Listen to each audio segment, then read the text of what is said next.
We are Western chauvinists who refuse to apologize for creating the modern world. That's where it begins, and that's where it ends. Thank you very much. There's no apologies here. Hold it now.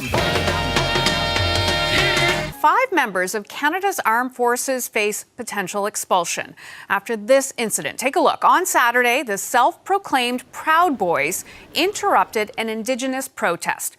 They carried the red ensign flag and sang "God Save the Queen." The men accused the protesters of disrespecting Halifax founder Edward Cornwallis, who established a policy of genocide against the Mi'kmaq people. The Saturday confrontation never escalated into violence and lasted about 10 minutes. Both the Chief of Defence Staff and the Defence Minister denounced the actions, and the 5 have since been removed from duty and training while the military conducts an investigation. So who are the Proud Boys? 2, 3, go.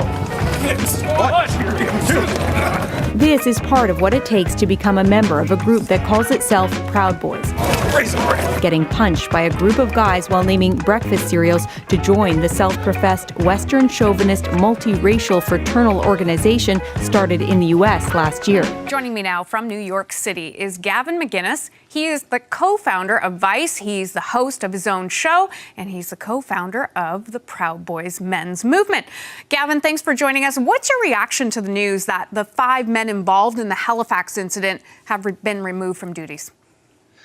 I think it's abhorrent. I think that we have stabbed our servicemen in the back. We should be ashamed of ourselves. This whole story has spun out of control, and a bunch of rumors made up by Antifa and the alt-left have become the truth, to the point where the top brass is already apologizing. They've already been sentenced, and they didn't do anything. Straighten out the rumors. What are the rumors? Here's what happened. They're sitting in a bar on Canada Day. It's a hard word to say, Canada Day, and they hear there's an anti-Canada rally going on at the park. So they go by to check it out. They've got a giant flag there upside down that says decolonize. And our guys are carrying a Canadian flag, and they go, what's going on here? They get the protesters get very confrontational, tell them to get the hell out of there. They talk about how Halifax is stolen from the Mi'kmaq, and they try to have a civil discussion. Eventually, and by the way, our guys, the Proud Boys, were told, take that flag down on Canada Day. And eventually they realize this isn't going anywhere, so they politely leave and walk off. And that becomes disrupting an Indigenous ceremony.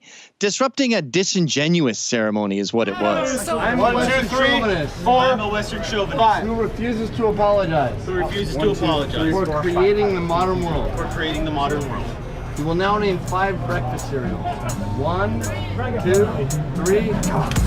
Apple Jacks, Cheerios, Chex, Frosted Flakes, Mini Wheats. Steve, you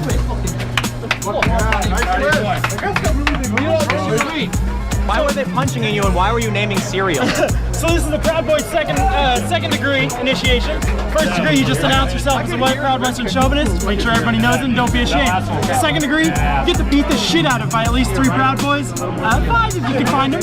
And you name 5 breakfast cereals. And before you're done. So what were the 5 men involved? You know the 5 men. What was their intention? To see what was going on. They didn't know anything about it.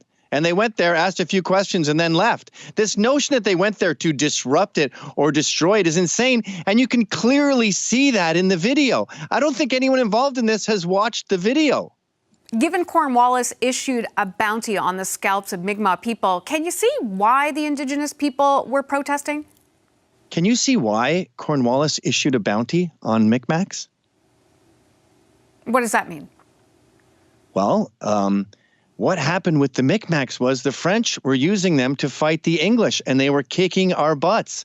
Cornwallis, after several murders, said, let's issue a bounty. Not one of those bounties was collected. You see, this is the kind of dialogue those guys were hoping to have. They don't see it as sacred Indian land, nor did the Mi'kmaq. They signed a treaty. This is all ridiculous, but you're allowed to discuss these things, and of course they're allowed to have their protests. You're also, as servicemen, when you hear Canada's being attacked on Canada Day, you're allowed to go check it out. And what's this here?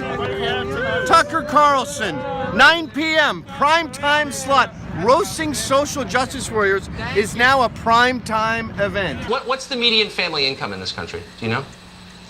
The median family income in this country. Yeah. What does a median family make? Yeah, it's the much median less. family in this country. Yeah, it's much less than 1 year of your $60,000. schooling. Yeah, of $62,000, which is what you pay or your parents pay for you to go to Hampshire school and burn the American flag. It's much less than that. And so I just wonder if you understand the bounty that you have, the good deal that you have, the excess that you're benefiting from. Do you get that at all? Oh, no, I am 100% privileged to be at this institution, and I think that I have to recognize the fact that the wealth of my parents that was able to pay for this institution was garnered off of slavery and was taken from exploitation. The land that I live on was taken from Native peoples, and the land that I live on back in Portland, back home, was taken from Native peoples. It's the wealth of the people who've been oppressed and who've had things stolen from them that allow me to go to this institution. But then, so why are you doing it? I mean, honestly, why are you doing it? I mean, why not go pick apples in Washington State? Why are you consuming $62,000 a year of this blood money, as you describe it, to sit around campus and do pointless rhetorical and symbolic acts like burning flags? I mean, why not work with the people, the laborers? No, I very much disagree that symbolic, removing the flag was a not useful thing. I mean, it got me on your show, correct? Cereal! This kind of tickles, actually. Holy shit! Okay. Cereal! Let's see. Cheerios, rice checks, grape nuts, shredded meat. I don't know, these guys make me think of Fruit Loops. One more! And my Lucky Charms. Why we don't allow Nazis in the Proud Boys. Before we get started, though, I would like to make it clear that Nazis don't exist. The KKK is not storming through your campus, calling people the N-word. There is not... The noose on your professor's door was not put there by a Nazi. The administration has not been infiltrated by white supremacists. 50% of the people voted for Trump.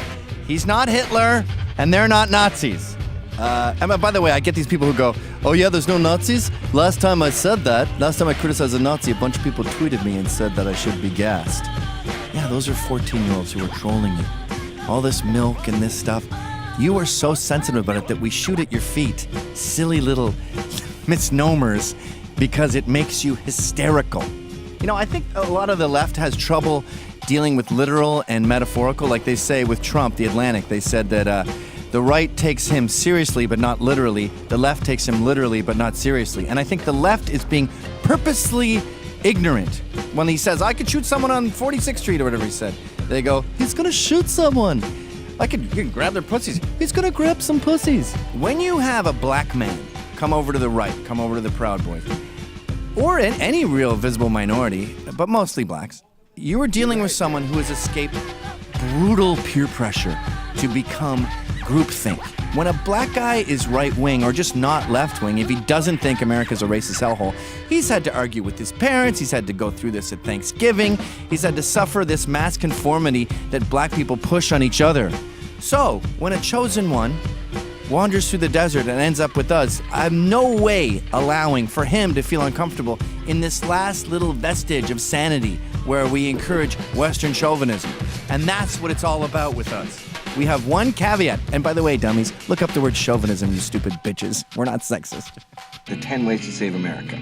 Abolish prison, give everyone a gun, legalize drugs and welfare, close the borders, outlaw censorship, venerate the housewife, glorify the entrepreneur, recognize the West is the best. Ideally, number 10, shut down the fucking government. And the West is under siege. And the way they do that is with self-doubt. And the way they do that is they shelter us from pride. And they make sure we're always ashamed of our past. We're always paying for it. A perpetual penance where we have to pay restitution for our sins. That's all we really want, is for everyone to stop crying about the winners and just become a winner. So when Trump said that we were going to get tired of winning, we thought, all right, I can handle being a little tired. And then we got winning, until we got sick of winning. So sick, we got winning AIDS.